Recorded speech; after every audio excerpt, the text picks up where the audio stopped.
நான் ஒரு பிசினஸ் ஆரம்பிக்கலாம்னு இருக்கேன். என்ன சொல்றீங்க? வேணாடி முப்பாத்தா, ஆயில் விக்கிற, சேலை விக்கிற, நகை விக்கிறேன்னு என் காசை பூரா கரியாக்குனது போதுண்டி.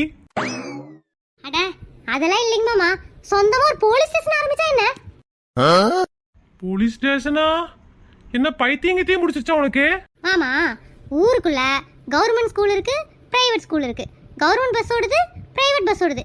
அந்த மாதிரி கவர்மெண்ட் போலீஸ் ஸ்டேஷன் இருக்கட்டும், நாம ஒரு பிரைவேட் போலீஸ் ஸ்டேஷன் ஆரம்பிச்சிடலாம். ரைட்டுடி, என்ன முடிச்ச உடனே முடிவு பண்ணிட்ட? மாமா, சரியான பிசினஸ் ஆகும். கரெக்டா பார்த்து இறங்கி அடிச்சோம்னா கோடிக்கணக்கில் காசு இல்லலாம். புருஷன் பொண்டாட்டி பஞ்சாயத்து வந்துச்சுன்னா 500 ரூபா வாங்கலாம். கொலை கேஸ் வந்துச்சுன்னா 10,000 ரூபா வாங்கலாம். இந்த மாதிரி நிறைய காசா வாங்கிட்டு இருக்கலாங்க மாமா.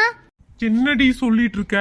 மாமா, இல்லாதவங்க கவர்மெண்ட் போலீஸ் ஸ்டேஷனுக்கு போட்டோம், இருக்கிறவங்க பிரைவேட் போலீஸ் ஸ்டேஷனுக்கு வரட்டும். அது மட்டும் இல்ல மாமா, அடி தடின்னு காசா வாங்கி ஒரு சுப்ரீம் கோர்ட்டே ஆரம்பிச்சிடலாம். கவர்மெண்ட்ல ஒரு கோர்ட் இருக்கிற மாதிரி பிரைவேட்ல ஒரு கோர்ட் வந்துரும்ல, அந்த கோர்ட்டுக்கு முப்பாத்தா சுப்ரீம் கோர்ட் இப்படின்னு பேர் வச்சா எப்படி இருக்கும்? முப்பாத்தா, நீ எல்லாம் இங்க இருக்க வேண்டிய ஆளே கிடையாது, ஃபாரின்ல இருக்க வேண்டிய ஆளு. சீக்கிரமா நிறைய சம்பாரிச்சு கொரியால போய் செட்டில் ஆயிடணும். மாமா மாமா, என்ன இப்படி உரஞ்சு நின்று இருக்கீங்க? படிச்ச உங்களுக்கே அறிவில்லாத போது எனக்கு எவ்வளவு பெரிய அறிவு பார்த்தீங்களா? இந்த ஐடியாவை போய் குஷ்பக்கட் சொல்லிட்டு வந்துடுறேன். உயிர் ஒண்ணுதான் உடம்புல இருக்குன்னு நினைச்சேன், அதையும் முடிச்சு விடணும் முடிவு பண்ணிட்டா. இவ ஏதாவது ஒன்று பண்ணிட்டு வர்றதுக்குள்ள நம்ம துண்டக்கான துணியக்கானு வேற நாட்டுக்கு ஓடிடணும்.